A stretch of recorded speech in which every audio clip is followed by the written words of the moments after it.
महाराष्ट्र में हार के बाद कांग्रेस में पड़ी जबरदस्त फूट। दिग्गज कांग्रेस नेता ने नाना पटोले को बताया आरएसएस का एजेंट।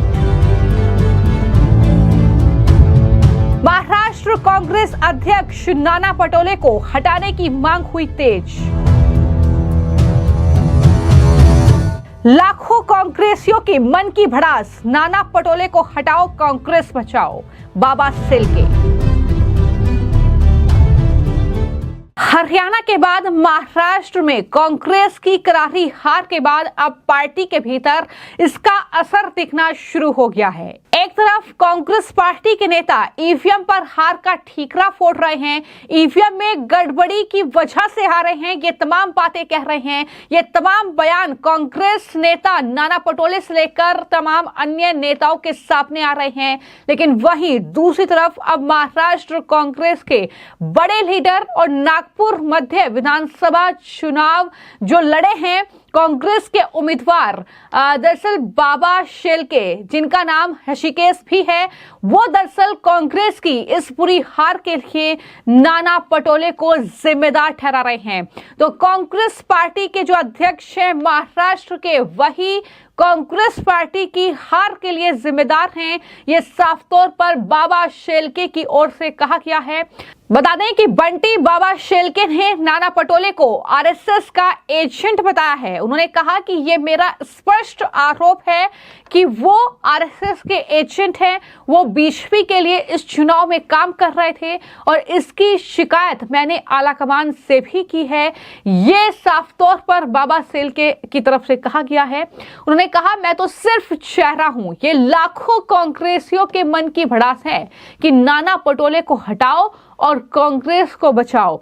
तो जिस तरीके से हमने देखा कि हरियाणा में जो विधानसभा चुनाव का रिजल्ट आया और जिस तरीके से कांग्रेस पार्टी के तमाम बड़े नेता ईवीएम पर दोष मढ़ रहे थे, ईवीएम को वो हार के लिए जिम्मेदार ठहरा रहे थे और बीजेपी ईवीएम का इस्तेमाल करके जीती है, इस तरीके के आरोप लगा रहे थे, वही तस्वीर हमें महाराष्ट्र में भी दिखाई दी।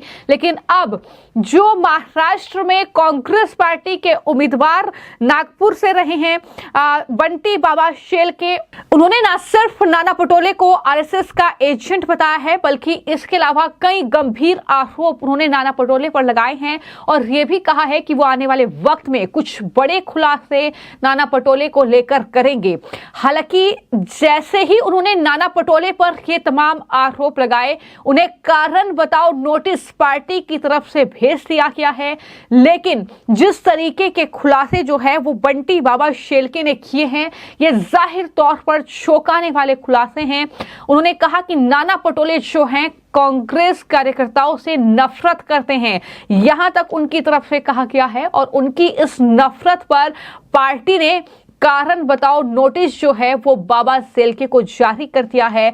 यानी जिस तरीके से ये तमाम आरोप नाना पटोले पर लग रहे हैं और दूसरी तरफ नाना पटोले जो है वो ईवीएम पर हार का ठीकरा फोड़ रहे हैं, तो जाहिर तौर पर ये कांग्रेस पार्टी के असली चेहरे को उजागर करता है कि किस तरीके से कांग्रेस पार्टी अगर चुनाव हारी है तो उसमें उनकी कमियां हैं, उनकी आपस की लड़ाई है। लेकिन इस तरीके से ईवीएम को दोष देना ये कितना सही है, इसको लेकर अब जनता लगातार सोशल मीडिया पर सवाल कर रही है।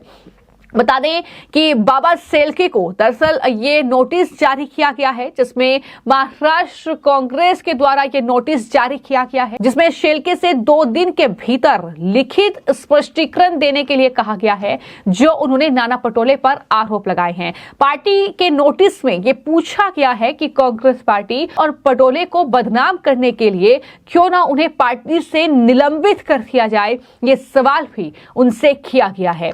तो आने वाले वक्त में वो इन सवालों का जवाब देंगे, ये भी बाबा शेलके कह रहे हैं।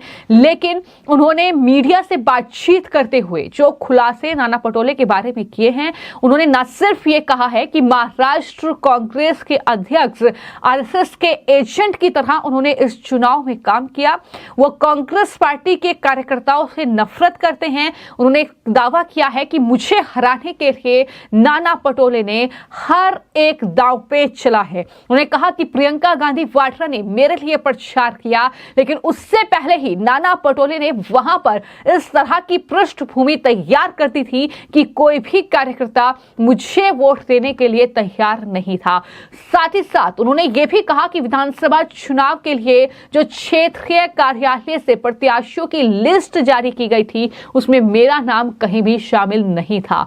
राहुल गांधी ने मुझे नॉमिनेट किया। जब प्रियंका गांधी मेरे लिए प्रचार करने आई तो कांग्रेस ने वहां कोई जोर नहीं लगाया। जब मतदान के दिन मेरे खिलाफ कार्रवाई की गई तो कांग्रेस का विधायी प्रकोष्ठ कहां था, यानी कहां थे नाना पटोले, कहां थे कांग्रेस के अन्य लीडर, ये भी उनकी तरफ से पूछा गया है। पटोले ने उस समय कुछ नहीं कहा। ये तमाम बड़े आरोप हैं जो कि बंटी बाबा सेल्के ने नाना पटोले पर लगाए हैं और साथ ही साथ ये भी आरोप लगाया है कि उम्मीदवारी के लिए 20 लाख रुपए नाना पटोले ने इफरान काजी नाम के व्यक्ति से मांगे हैं। इस तरीके के ये गंभीर आरोप हैं। इसके बाद किस तरीके से महाराष्ट्र कांग्रेस में हलचल बढ़ेगी, किस तरीके से महाराष्ट्र कांग्रेस के भीतर हम देख सकते हैं कि फूट पड़ सकती है। हो सकता है कि जो विधायक जीत कर आए हैं वो अपना रुख बदल ले। इस तरह की तस्वीर भी हमें देखने को मिल सकती है, क्योंकि लगातार हमने देखा है कि हरियाणा से लेकर अब महाराष्ट्र तक जहां जहां कांग्रेस हारती है वहां पर कांग्रेस पार्टी बिल्कुल धराशायी हो जाती है। चाहे हम बात करें हरियाणा में, जिस तरीके से वहां पर जो है कुमारी शैलजा और हमने देखा कि हुड्डा के बीच जो है जबरदस्त जंग छिड़ी, और वही तस्वीर महाराष्ट्र में है जहां पर महाराष्ट्र के कांग्रेस अध्यक्ष के खिलाफ ये आरोपों की बौछार हो रही है।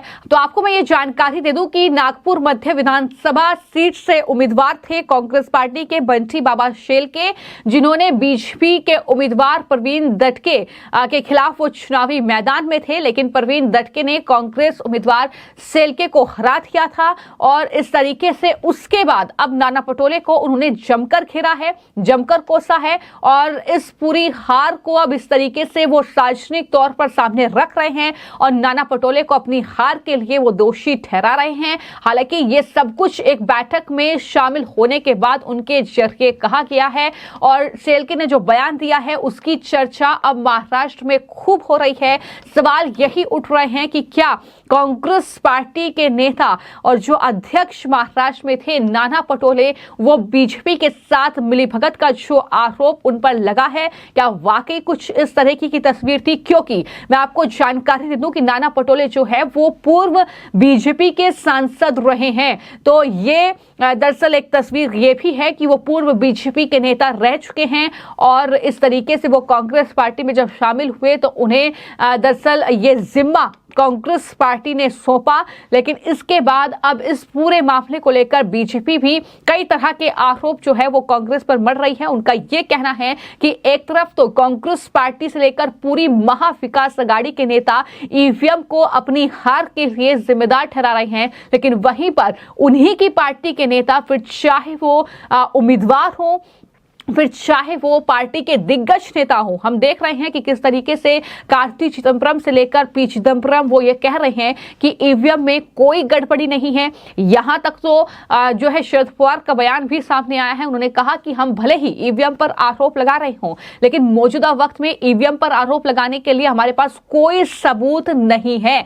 तो क्या समझा जाए, जिस तरीके से ईवीएम को लेकर ये सड़क से संसद तक हल्ला तमाम विपक्ष के नेता कर रहे हैं और इस तरीके से अपनी हार का ठीकरा ईवीएम पर फोड़ रहे हैं, लेकिन सच्चाई क्या है? जाहिर तौर पर इसका जवाब जो है आने वाले वक्त में निकलकर सामने आएगा, क्योंकि फिलहाल ये देखना होगा कि इन आरोपों के बाद अब नाना पटोले के लिए मुश्किलें कितनी ज्यादा महाराष्ट्र में बढ़ती हुई नजर आती हैं। तो फिलहाल आपको क्या लगता है कि जिस तरीके से कांग्रेस पार्टी के ये उम्मीदवार थे नागपुर सीट से, वहां पर दरअसल उन्होंने आरोप लगाया है कि नाना पटोले ने मुझे हराने की हर संभव कोशिश की, नाना पटोले आरएसएस की एजेंट की तरह काम कर रहे थे। तो इसके बाद क्या तस्वीर जो है वो महाराष्ट्र कांग्रेस में नजर आएगी, इस पर अपना जवाब जरूर साझा कीजिएगा और कितनी मुश्किलें जो हैं वो नाना पटोले या कांग्रेस पार्टी की बढ़ने वाली है, जरूर बताइएगा। धन्यवाद।